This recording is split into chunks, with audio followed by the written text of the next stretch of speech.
here. So what I'm doing today, you guys have probably seen the article I wrote up explaining exactly how a TPMS system works and what it will do to save you money and possibly your life.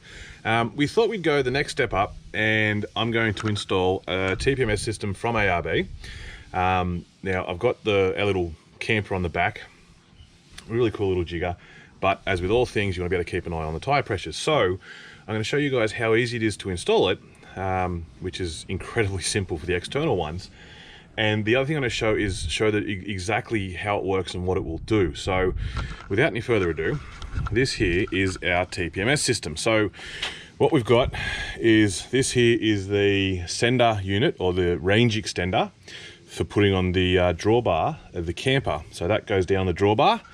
Obviously you're wired into 12 volts. You can use it without this pack, and without this pack, what you've got to use is just a pair of AA batteries, but you can get this pack that comes with it, which is absolutely amazing. So you can run it off the 12 volt constant in your caravan or camper, no worries at all. From there, obviously we've got the display. There's the trailer system, which is what this was in. This has got, I'll show you these. This has got your 4 little senders. All right, so you got your senders, and that is all that it is. That's absolutely incredible. That's the whole thing. So that just screws onto your tire valve, and that's it. That's all it is. There is really not much to it. There is a watch style battery in there that you can get by taking the top and the bottom apart. Other than that, that's it. And they are motion activated, so when you move them around, they will activate and they'll start seeking out the head, which is in this one. Everything, as always with ARB, comes with an amazing bit of information on how to do it. So your instructions are incredible. And that's it there. So you've got your set button on the bottom, 2 USB outlets so you can still charge things if you're not losing your 12 volt socket.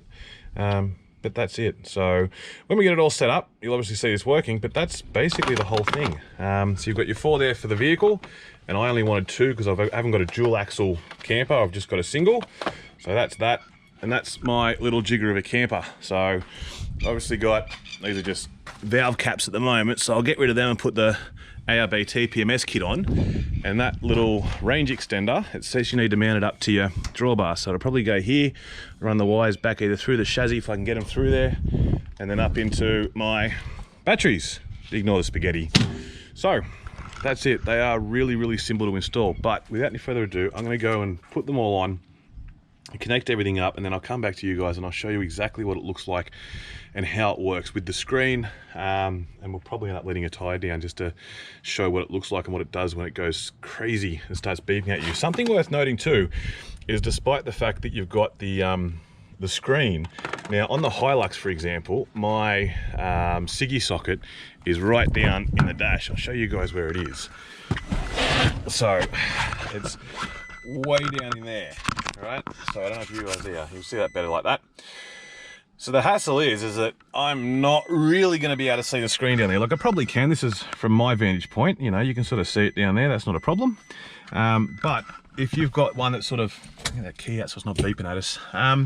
So yeah, if you've got one that's sort of more hidden away, they aren't just a visual display, so they will beep and carry on at you. All right, which is very important, especially if you haven't got it somewhere up, like say right up here in your eye line, so you're not keeping a constant eye on it. You know, speedo, road, tire pressure, speedo, road, that sort of thing. So what you'll be able to do is you'll be able to hear it and starts carrying on, going berserk and saying you've got a problem. Go and check it out. So that said, if you do happen to have, like I normally do, or do in the Land Cruiser anyway, I've got Siggy sockets up on the dash line, so I can keep an eye on things up there, plug things in. That's where my HEMA's plugged in, that sort of stuff. So, but in the Hilux, it's going to be down there. So we'll see exactly how that goes. But the fact that it's got the audio alarm is really good. So anyway, that's enough out of me. I'm going to go and put these in. And give it a rally and see how it goes. Anyway, back with you in just a moment. Righto guys, so despite my best attempts, I cannot come up with a way to let the tyre down whilst I'm going for a drive. Besides driving over a bunch of screws and nails, they're brand new tyres. I really don't want to do that. So what I'm doing, you can probably hear it, it's sort of whistling here in the background. I'm slowly letting the tyre down.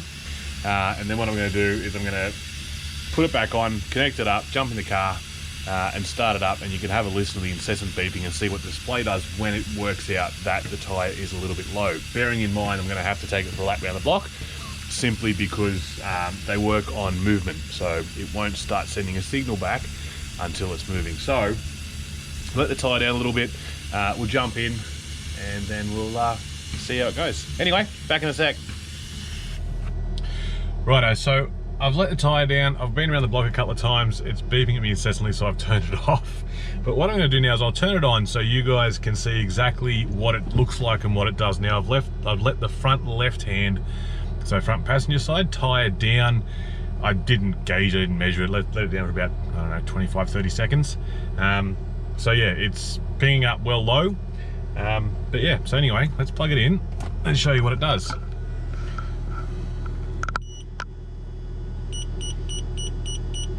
And that is the god-awful incessant beeping. So it's showing 39 in the rear left, 37 in the front right, 39 in the rear left, 37 in the rear right, 37 in the front right, and 27 in the front left, which is the one I've let down. Now that one's come solid now because it's just found the sensor. This is from when I last drove it. Now because I've turned it off and back on again, it takes a little while for it to connect up. But once you're driving, it's pretty good. So yeah, so that's exactly how it works and the beep that it makes. When these two go solid, it means it's found the sensors. It finds them better when you're driving. Obviously I'm stationary, I'm not going to drive and hold the camera at the same time because A, it's dangerous, and B, well, it's illegal. So yeah, so that gives you an indication of the noise that it makes. God. Okay, I'm going to turn it off. Okay, shh, quiet. So yeah, so look, put it this way, unless you've got the stereo blasting at full ball, you are going to hear it. It is going to let you know what's going on, and like we said before, it's going to save you, hopefully, your life. So you do know that a tyre's gone or going flat, and it'll save you fuel because your pressures will be stationary rather than going up and down all over the shop. And if you do happen to get a slow leak, you'll know about it. So, at the end of the day, guys, that's exactly how a TPMS system works. I think they're a magic bit of kit, and I really like the ARB ones. They're a good bit of kit. Nice, simple, easy to use. Screw on the valve cap and you're done. Yeah, anyway.